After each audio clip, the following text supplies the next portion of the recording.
بسم الله الرحمن الرحيم. بسم الله الرحمن الرحيم. Chapter 273, Babu Tahrimi Ihtiqar al-Muslimin. Chapter on the prohibition of ridiculing Muslims. قال الله تعالى: يا أيها الذين آمنوا لا يسخر قوم من قوم عسى أن يكونوا خيرا منهم ولا نساء من نساء عسى أن يكن خيرا منهن ولا تلمزوا أنفسكم ولا تنابزوا بالألقاب بئس الاسم الفسوق بعد الإيمان ومن لم يتب فأولئك هم الظالمون. Surah Al-Hujurat, ayat number 11. Ayat number 11. Allah Azza wa Jal says, O believers, men should not mock other men, perchance they may be better than them. Neither should any woman mock other women, perchance they may be better than them. Never find fault for defame, nor defame each other, and do not call each other names. Sin after Iman is indeed evil. Those who do not repent are indeed oppressors. Surah Hujurat, ayah number 11. وَقَالَ تَعَالَى وَيْلٌ لِكُلِّ هُمَزَةٍ لُمَزَةٍ. Allah Azza wa Jal says, destruction be for every person who searches for faults and who mocks. عن أبي هريرة رضي الله عنه أن رسول الله صلى الله عليه وسلم قال: بحسب امرئ من الشر أن يحقر أخاه المسلم. رواه مسلم. Abu Hurairah radiallahu ta'ala narrates that the Messenger of Allah sallallahu alayhi wasallam said, it is sufficient as an evil for a person who ridicule his Muslim brother. To ridicule any Muslim or regard him as inferior to oneself is a major sin, because every Muslim is worthy of honor and respect. Even if a Muslim commits sin, one should not ridicule him, but advise him so that he returns to the straight path. The Messenger of Allah sallallahu alaihi wasallam said, one who condemns his brother due to any sin, then he will not pass away until he performs the very same sin. وعن ابن مسعود رضي الله عنه عن النبي صلى الله عليه وسلم قال: لا يدخل الجنة من كان في قلبه مثقال ذرة من كبر. فقال رجل: إن الرجل يحب أن يكون ثوبه حسنا ونعله حسنة. فقال: إن الله جميل يحب الجمال. الكبر بطر الحق وغمط الناس. رواه مسلم. Abdullah ibn Mas'ud radiyallahu ta'ala narrates that the Messenger of Allah sallallahu alayhi wasallam said, one who has an atom's weight of pride in his heart will not enter paradise. A person asked, and what if a man likes his clothes and shoes to be beautiful? He sallallahu alayhi wasallam replied, Allah is beautiful and He loves beauty. Pride means to renounce truth and belittle people. Remember this. Prophet sallallahu alaihi wasallam said, pride means to renounce truth and belittle people.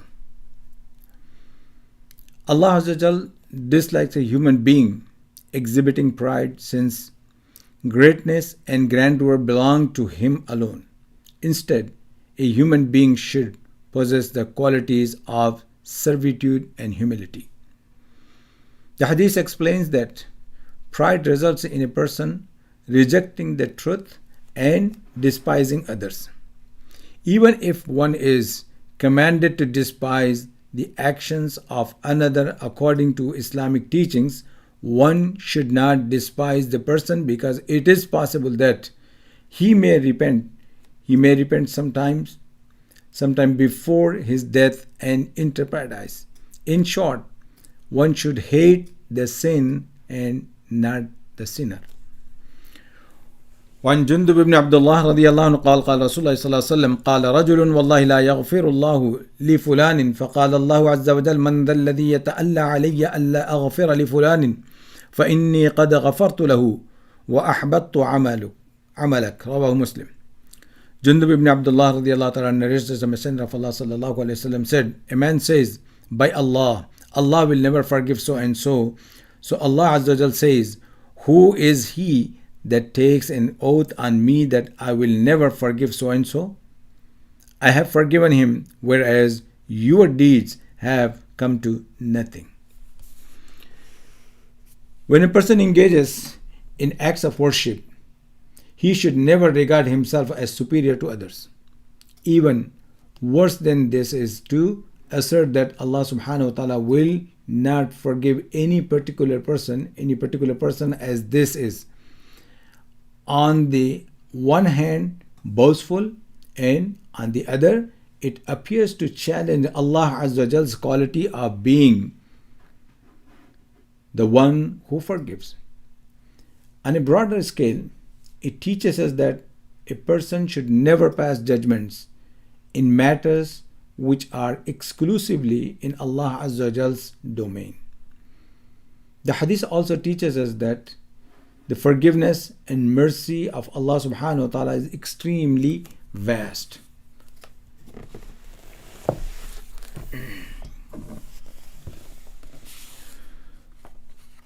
مسلمانوں کو حقیق جاننے کی حرمت.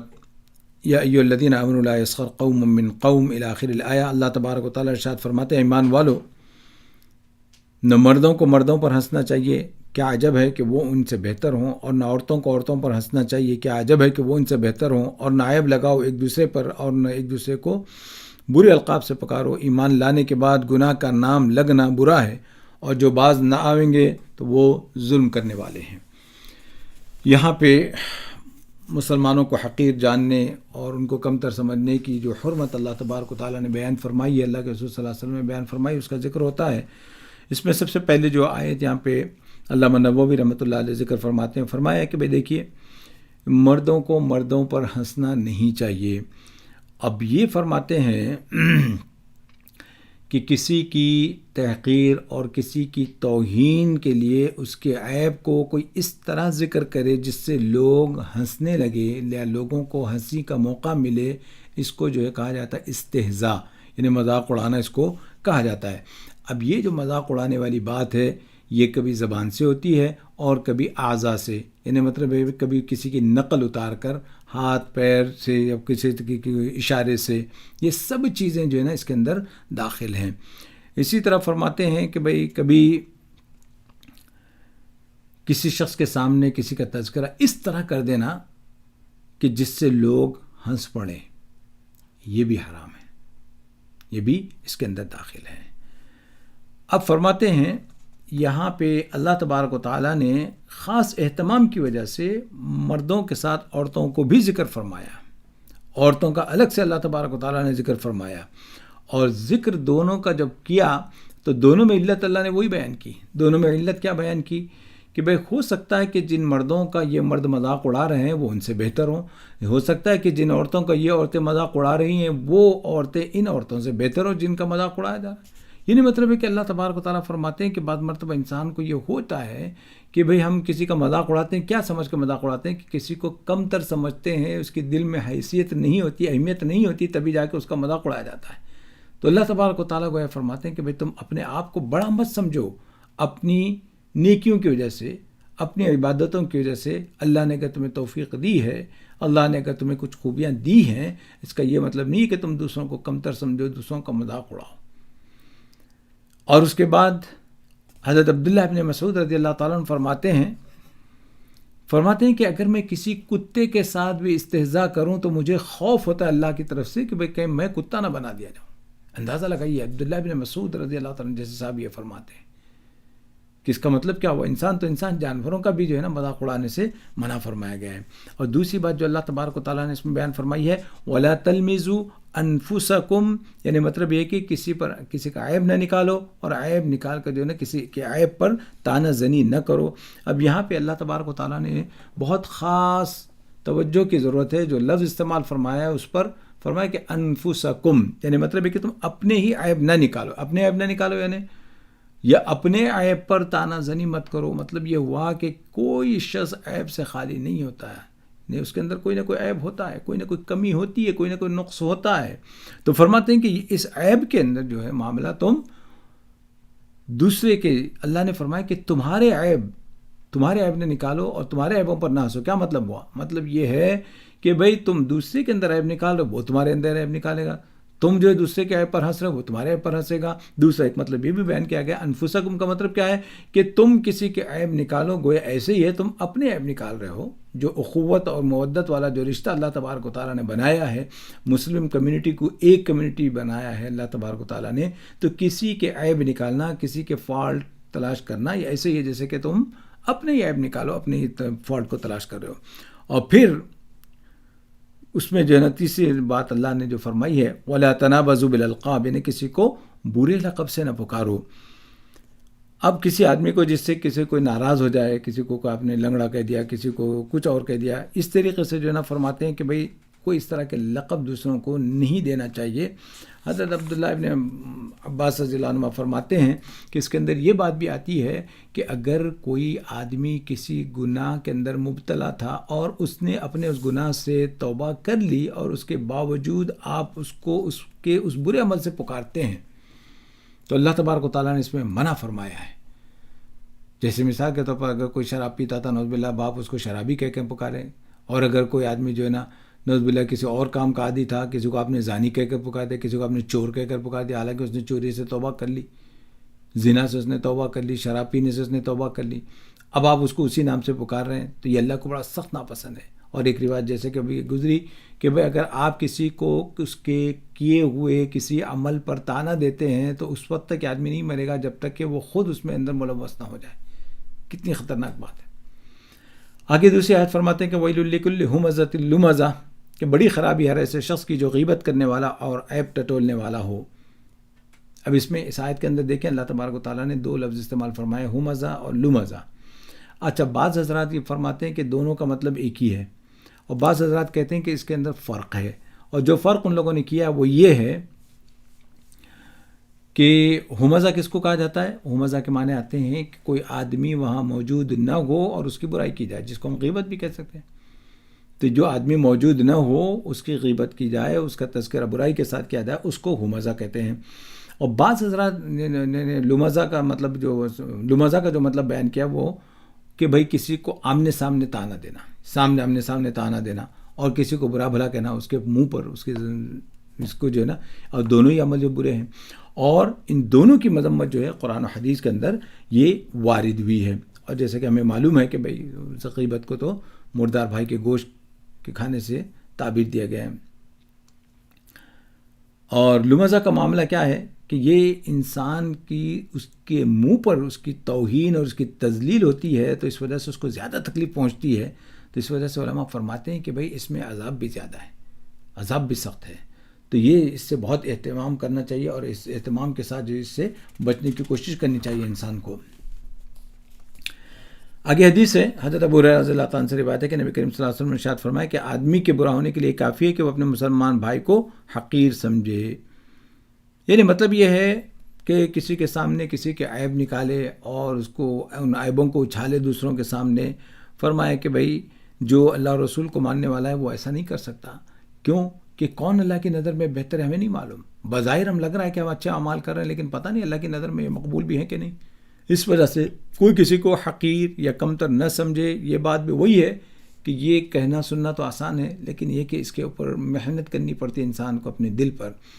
محنت کس طریقے کی؟ اس طریقے پر کہ بھئی کسی کے بارے میں کوئی اس طرح کا خیال آپ کے دل میں نہ آنے پائے. اگر آ جائے تو وہ جمنے نہ پائے. اگر آئے اور چلا جائے، اللہ سے آپ استغفار کر لیں تو اللہ معاف فرما دیں گے. خیالات آتے رہتے ہیں، لیکن یہ کہ وہ آہستہ آہستہ پھر جمنا شروع ہو جاتا ہے. ایک کے بارے میں آپ کی کوئی رائے قائم ہو جاتی ہے، وہ نہ ہونے پائے. تو اس طریقے سے اس کی کوشش کرنی چاہیے. اور دوسری حدیث آگے کہ حضرت عبداللہ ابن مسعود رضی اللہ عنہ سے روایت ہے کہ رسول اللہ صلی اللہ علیہ وسلم نے ارشاد فرمایا کہ وہ شخص جنت میں نہیں جائے گا جس کے دل میں ایک رائی کے برابر بھی تکبر ہوگا. تو ایک آدمی نے عرض کیا کہ ایک آدمی اس بات کو پسند کرتا ہے کہ اس کا کپڑا اچھا ہو، اس کی جوتی اچھی ہو، تو کیا یہ تکبر ہے؟ اس پر آپ صلی اللہ علیہ وسلم نے فرمایا کہ بے شک اللہ خوبصورت ہے اور خوبصورتی کو پسند فرماتے ہیں.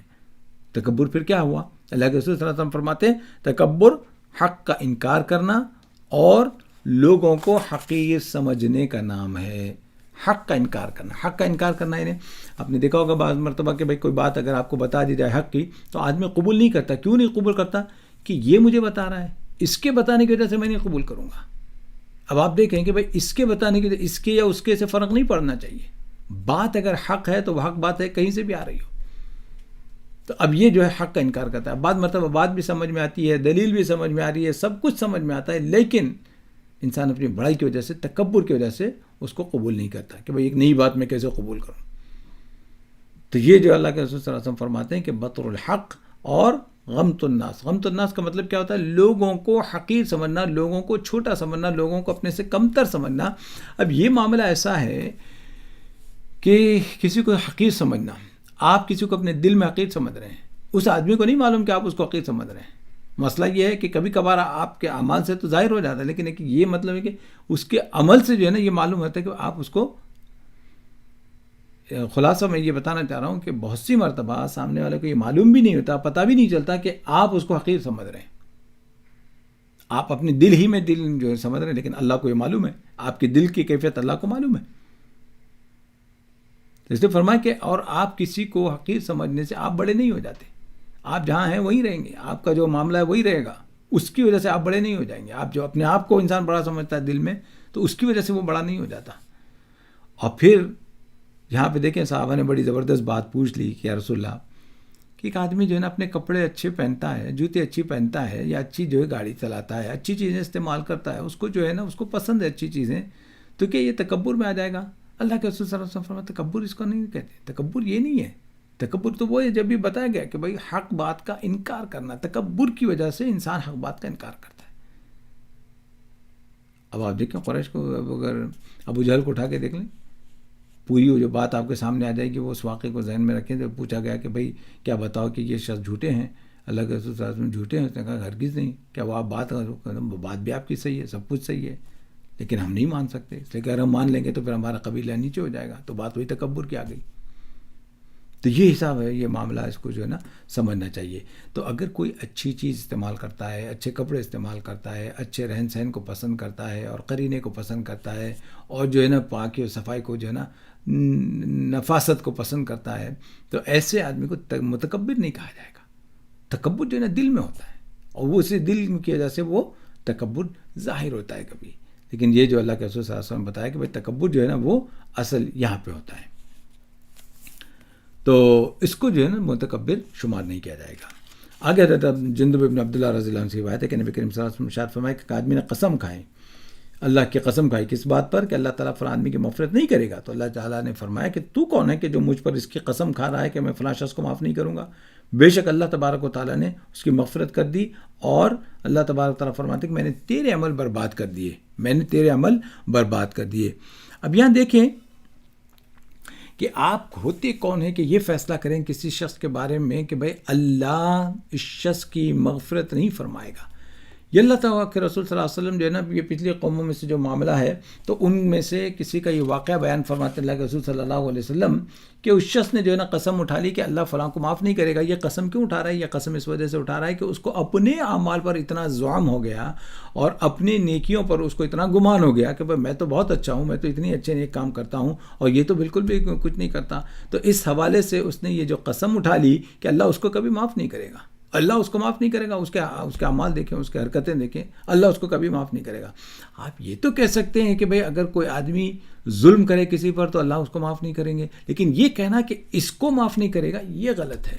اسی سے تو یہ بات ہوتی ہے کہ بھئی کسی گناہ کے بارے میں، کسی گناہ کے حوالے سے تو آپ بات کرتے ہیں. مثال کے طور پر آپ کہیں کہ بھئی سود خور کو اللہ معاف نہیں کریں گے، ظالم کو اللہ معاف نہیں کریں گے، جھوٹ بولنے والے کو اللہ معاف نہیں کریں گے، تو یہ چیزیں تو اپنی جگہ آپ نے جو ہے نا گناہ کی طرف نسبت کی. لیکن یہ کہنا کہ فلانے کو معاف نہیں کریں گے، اس کی اجازت نہیں ہے. اور یہ ہم ہوتے کون ہیں؟ اللہ تبارک و تعالیٰ کو جو رحمت اس میں جوش میں آ جاتی ہے کہ گویا تجھے اپنے اعمال پر گھمنڈ ہے، تو اللہ فرماتے ہیں تجھے اعمال پر گھمنڈ ہے، میں تیرے اعمال ہی ہفت کر دیتا ہوں، تیرے اعمال ہی ختم کر دیتا ہوں. تو یہ اس لیے جو ہے نا ایک بات یہاں پہ یہ بھی معلوم ہے کہ اللہ تبارک و تعالیٰ کی رحمت بڑی وسیع ہے، بڑی کشادہ ہے. مانگتے رہیں اللہ تبارک سے، جتنا مانگے اللہ سے ہم کم ہے. اس لیے اللہ تبارک و تعالیٰ سے دعا ہے کہ اللہ تبارک و تعالیٰ مجھے اور آپ کو، تمام مسلمانوں کو اس پر عمل کرنے کی توفیق عطا فرمائے. وآخر دعوانا الحمدللہ رب العالمین. جمال الوجود بذكر الإله وتصفو الحياة بنور هداه. جمال